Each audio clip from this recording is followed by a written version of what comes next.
hope you're all fantastic. Today we're taking a look at the Sony DPS D7 delay. I'm going to pair it up with the Sony DPS M7 modulation unit, which we've previously looked at on the channel before.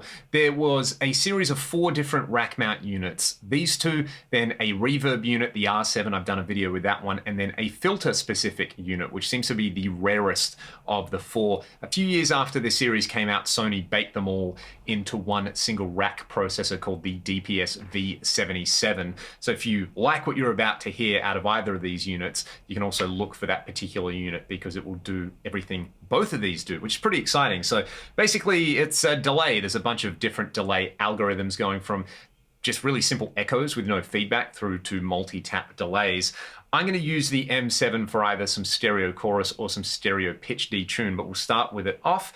The point of difference here as well is the M7 doesn't have external controls for the dry-in effect, whereas the D7 does. So I'm going to start off with a very simple, 333 millisecond delay with no feedback, nothing else going on. We have the absolutely awful user interface on here where you have one parameter per page, you have to scroll with the wheel, and there's no built-in number pad or anything. These were released with an optional, add-on that you could use to punch things in. So that makes a lot more sense. But without that, I talked about it at length in my M7 video. It's not the friendliest user interface, and that's putting it very, very nicely. So that's what we've got going on there. You can see there's an input, an output, and an EQ and auto pan section as well. So the EQ and auto pan is off on all of this, but I will kick in the EQ in a second. Anyway, let's hear my dry sound and some delay.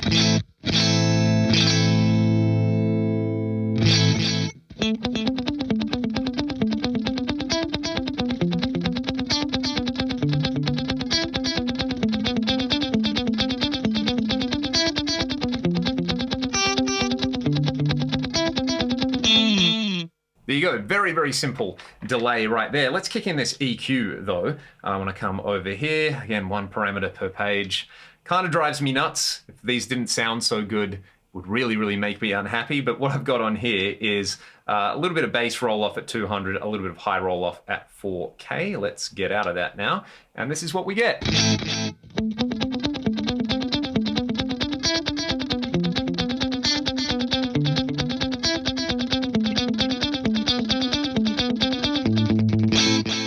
So that is the simplest delay algorithm in there, but even the simplest delay algorithm in here has some really cool stuff, and that comes from when we go to the output section. What's really cool about this is if you go all the way to the end, you can set the phase of channel 1 and channel 2 to be normal or inverted. So you can invert channel 2 and you're gonna get that thing that was made so popular by the TC2290. You have the stereo outputs phase inverted, so it's gonna sound ultra wide. Make sure you're listening in stereo. If you're listening in mono, you're not gonna hear any delay.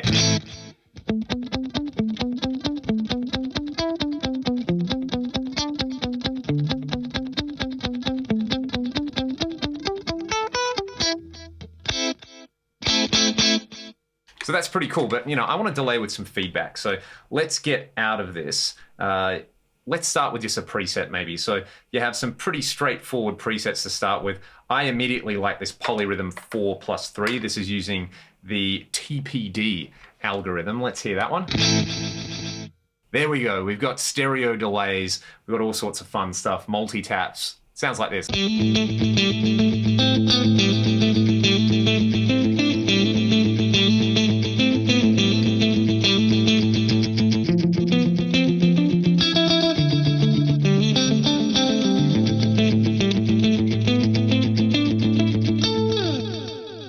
Really, really nice. I'm going to kick in this stereo pitch detune to use with this now. This is what we get.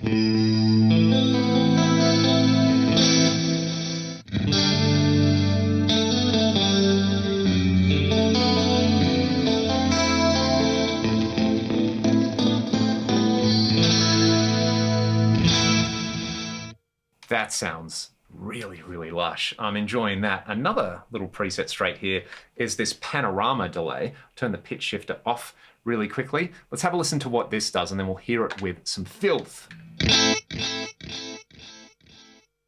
That's really, really interesting. We can actually have a look at what's happening in there. So the delay, what do we have? We have, this is a mix.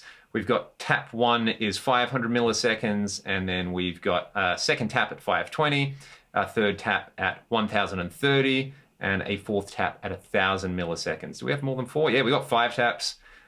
Look at this. 6 taps, 7, 8, 9, 10. That's pretty amazing. Look at how many taps we have on here. We have 279 parameters to choose from. How many taps are there on this? 20. So there's like 30 taps on there.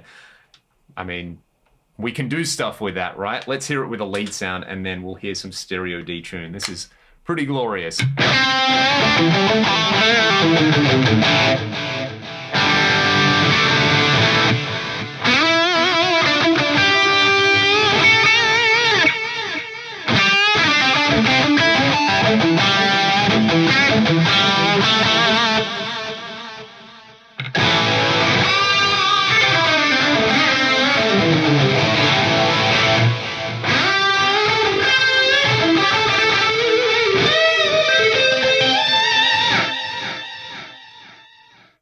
That is instant late 80s, early 90s Grease right there. That's pretty fantastic. Let's just preset surf for a little while on this one. So another one that I really liked. I mean, you can do chorus style stuff because you have some modulated delays in here. You can attach auto panning or dynamics to things. So it's got some really cool stuff. But I want to hear stereo echo 2 to 3.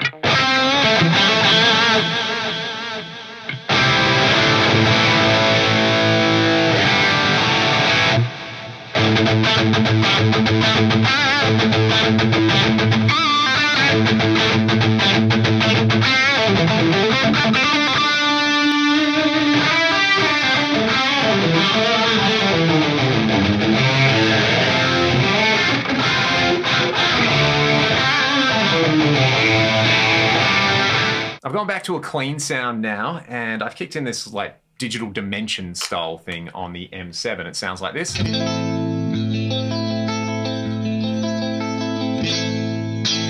And as I said in my M7 video, that's one of my favorite like Boss dimension clones that I've heard out of a rack unit. Let's bring up this pitter-pat delay because this is a really great preset. Again, pretty creative sounding.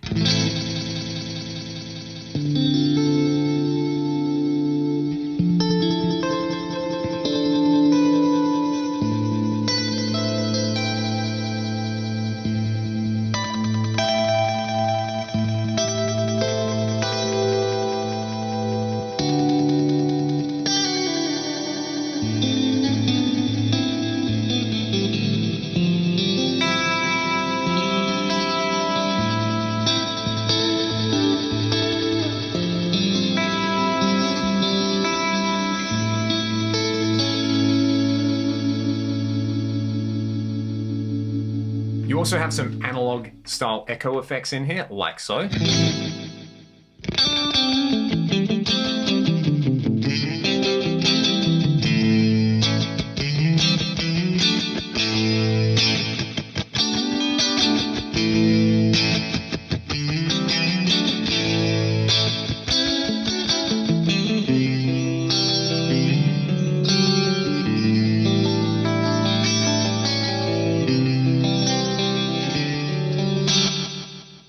And I find if I bypass this chorus and I just, actually I'm gonna leave the chorus on, but if I kick this in with some dirt, analog echo number 2 sounds pretty awesome.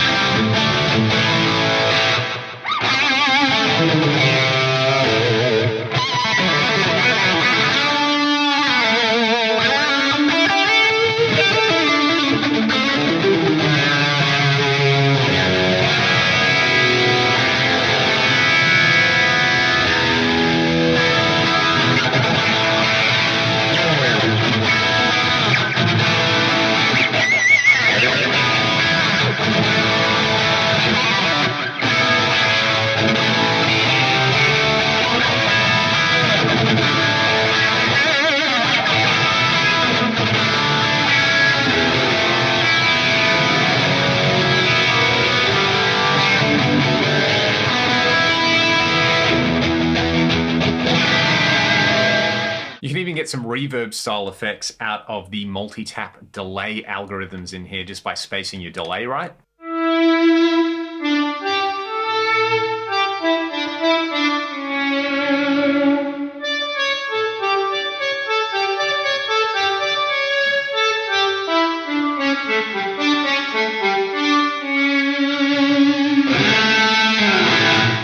all sorts of possibilities. There's also a bunch of kind of mixing utility delays in here for stuff like time correction, surround sound. You forget that when these came out, it wasn't as easy as just loading up some kind of plugin where you can go, oh, I have to compensate for the difference in converters between two different digital units. So I'll just add a micro delay to something. You needed hardware to do that, and you can do a lot of that from the D7. So using it just on guitar is probably overkill. These were definitely pro audio units that you could add to your studio to solve a whole bunch of problems. But I'm all about the overkill on guitar, so I'm going to dial in something from scratch. Let's take this preset. We'll take a look at the delay, and you can see here the delays are separately synced. So let's roll with that. I want maybe like a 400 and 600 millisecond delay or something like that, or a 300 and 400. Scrolling with the wheel, and you can see you can get like, you know, sub-millisecond values on here if you want. So let's go as close to 300 as we can. If I'm not straight on, it doesn't really matter, and we'll go 400. I could have just set the other one to 400, couldn't I? So 400-ish, that will totally do. We can set separate feedbacks for them. So the shorter delay, I'll have a little bit more feedback on. And let's go for maybe 40% with that one, and we'll go for 30-odd% with the other one. Come on, value wheel. There we go, that'll do, close enough again. And what we're gonna do with this is, got a little bit of, oh, I can set the bass level separately. I don't think I wanna do that. I think I want them synced. So I'm gonna roll off the same amount of low end. We'll go about -6. And then we'll do the same for the high end. Yes, 3.15K, that's kind of cool. It's gonna sound nice and warm. And let's roll off some high end. Let's hear this. All right, that's a nice warm sounding delay. Let's see what else we can tweak in here. So you can set the individual taps as well, but, I just figured out how to use this. So I can tap in my delay times. That's pretty awesome. So I can go like that. Look at that. That's so much easier than doing it manually, isn't it? So we'll do something like 530, and then we'll do something slightly shorter. Yeah, 410. This is my delay now. That's awesome. I understand how something works on this now. You'll learn something new every day. What I can do next is with the output, I could change the phase of one of the outputs. Don't really want to do that because I've got two different delay times on there, but I can sync all the levels right there. That's pretty straightforward. I want to get into the auto pan though. Let's turn the auto panner, that's already on. Let's play around with the waveform shape. We can do triangle, sine, special. Let's do special 2 and hear that.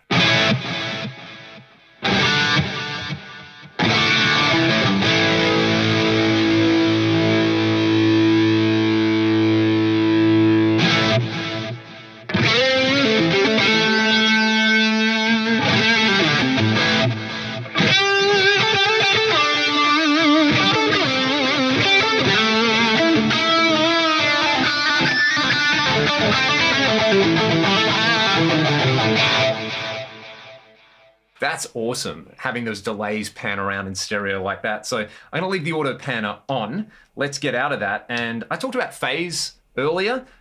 I've actually decided I want the same delay time, so I can do that by tapping them in with sync tap in. Let's just do something like that. Now I've got the same delay times. I can exit this and I can come over to output, and we're gonna change the phase on channel 2 so that it's inverted. Again, make sure you're listening in stereo.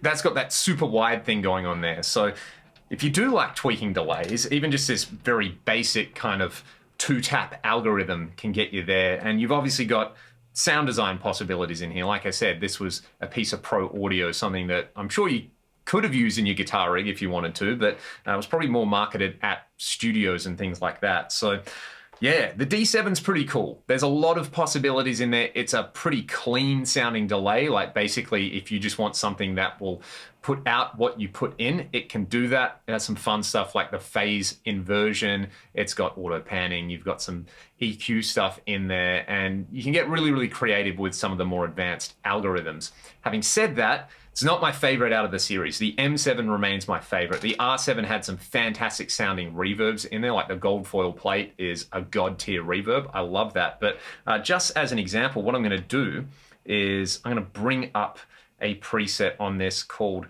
Spiral Delay, which just melted my brain. I love the way it sounded. I got to make sure that I've got some dry signal in here because of the way we're running this. And again, a million parameters, but so direct phase, direct level. Cool, I've got some direct level in there. That's what I want. I'm just going to turn the effect portion of this off so we can hear the spiral delay in the M7, which I'm going to play you out with because it's one of my favorite delay effects that I've ever heard. So that's the D7 and the M7 together. Let me know your thoughts in the comments section below. And if you're somebody who owned one of these units, please weigh in with any tips or tricks that you've got with these, because feels like there's a massive untapped potential in there. The presets are really great. I want to spend some more time with it and really dive deep into these. Maybe I should get one of those keypads to go with it. But I'll play you out with the M7 Spiral Delay because I actually like this as one of my favorite delays ever. Like I said, massive shout out to Mr. Brian Hook for sending both of these units over for me to check out. If you want to support my channel directly, links in the video description. Have a great day. Stay glorious.